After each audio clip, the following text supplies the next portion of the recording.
तुझे पता है तू क्या कह रहा है? अरे मैया ने पहले कहा था कन्हैया आएगा तो उसे साथ में लेके आना, और ना आए तो आप भी मत आना। तो तू कह रहा है कि मैं नहीं। आज नंद बाबा रोने लगते, कन्हैया आगरा है मेरे साथ चल, मैया जीवित नहीं रहेगी।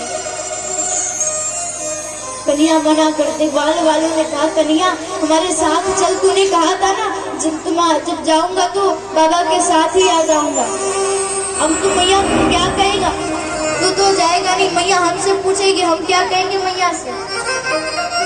बाबा ने कहा देखो बाबा, कन्हैया ने बाबा से कहा बाबा मैं 11 वर्ष 58 दिन तक आपके पास रहा, और अब मैं अपने माता पिता के साथ रहूंगा, आप जाओ यहाँ से। कन्हैया चले जाते हैं। नंद बाबा दुखी हो जाते हैं, वालों के साथ वापस जाने लगते हैं।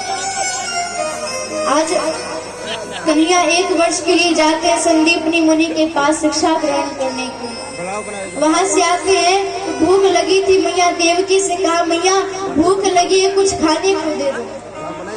आज देवकी पहली बार कन्हैया को कुछ खाने को दे रही है, क्योंकि जन्म हुआ तो गोकुल चले गए, गोकुल से आए महाराज वह शिक्षा ग्रहण करने के लिए चले गए। आज वापस आते हैं, आज उन्होंने कहा कुछ खाने को दे दो।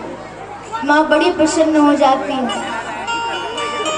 और उन्होंने जब माँ से कहा तो माँ ने एक बड़ी सुंदर थाल लगाई, और थाल लगाने के बाद उसमें माखन रख दिया, कन्हैया को दे दिया।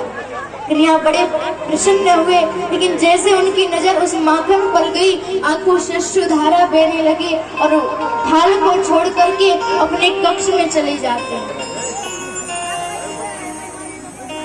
और कहते हैं कि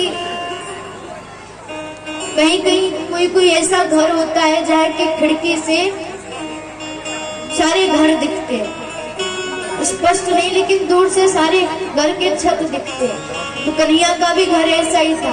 कन्हैया जो है अपनी खिड़की से देखते थे तो वहां से वृंदावन का यमुना जी दिखती थी, और देख करके रोने लगे।